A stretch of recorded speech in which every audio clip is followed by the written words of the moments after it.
As every year passes, our school continues to push to achieve more than the last. That can be seen throughout all of our fine arts programs, and in no place is that more true than at Gopher High's Admiral Band.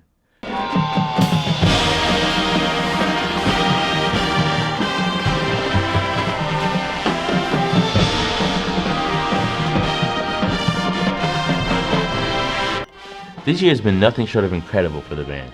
At the Gulf Coast Marching Festival, the Admiral Band were judged all superior in all categories.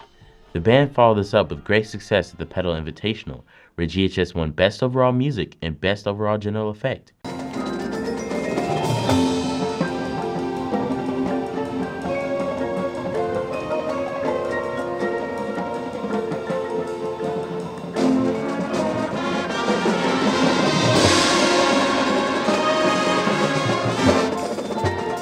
Our color guard also won second place, and the Admiral Band finished second place overall in the state. They finished their marching season off by competing in the national competition known as Bands of America. The Admiral Band was one of only 3 bands there from the state of Mississippi. The competing bands were scored in several areas of performance, such as marching technique, timing, and instrument sections. I think the Admiral Band did extremely well. I think they prepared well all season, and they had their best performance of the season. Of course, this didn't come easy. A heavy amount of preparation went into preparing the band to elevate to this next step. That means a ton of practice and polishing. Part of it is selecting a show that fits the band. So we started that process last February. And then we started in the design process with all the design team, those that write the music for the winds, the percussion, the color guard choreography, the drill, which is where the band is on the field, building the props, getting the props designed by graphic artists, and then putting everything together with a choreographer. And then we select the band by having an audition. Then we start the preparation. We have the summer band camp.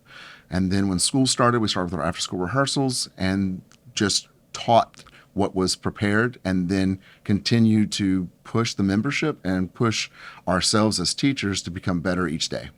All of our fine arts programs are excellent at pushing the envelope in new and fresh ways. GHS Fine Arts are just another example of what it truly means to be an admiral. I think that we're in a really good position moving forward. I think we have a good foundation on which we can build.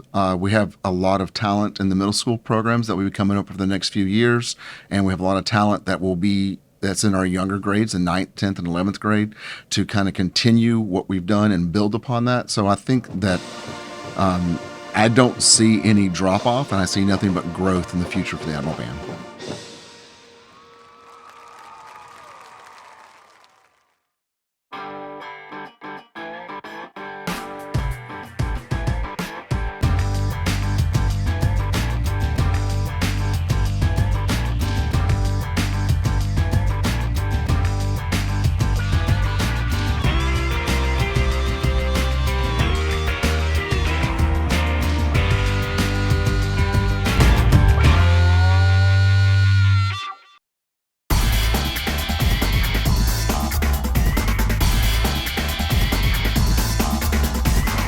It's that time of the school year when there are several different sports going on at the same time.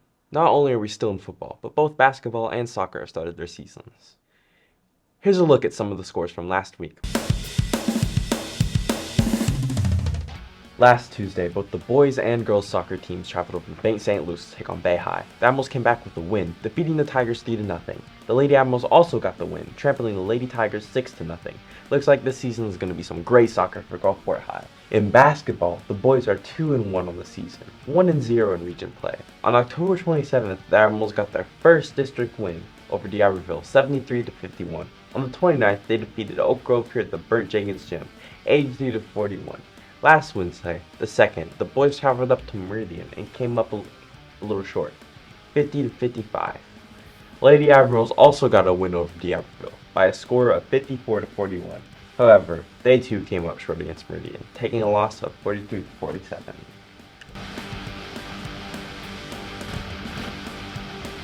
The Admirals closed out regular season play last Thursday night as they hosted the Biloxi Indians at Milner Stadium.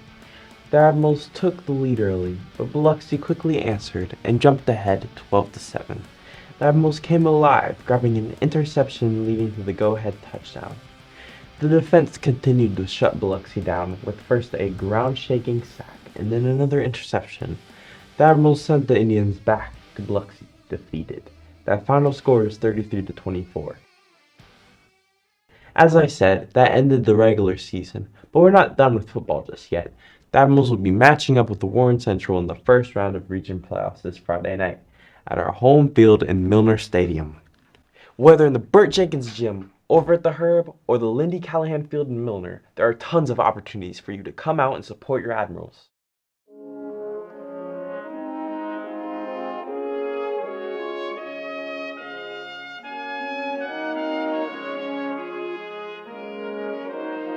A day we should honor our soldiers, those that fought for our country knowing they were putting their lives on the line when we were finally putting our arms down during the end of World War I, and President Woodrow Wilson was still president in 1918.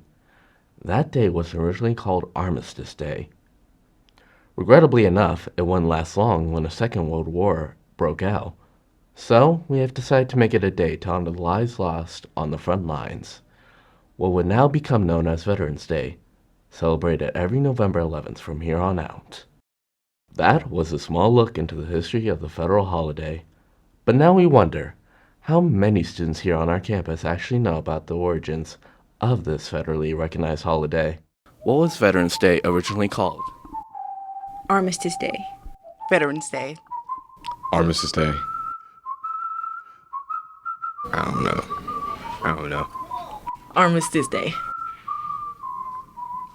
I don't know. Veterans. I don't know. When does Veterans Day fall on? November 11th. I don't know. November 11th. November 11th. November 11th. I don't know that either. Who was the president during World War I? Woodrow Wilson. George Washington. Woodrow Wilson. George Washington, I don't know. Woodrow Wilson. World War One. Man, I don't know. You might need to get someone else. I'm not gonna lie.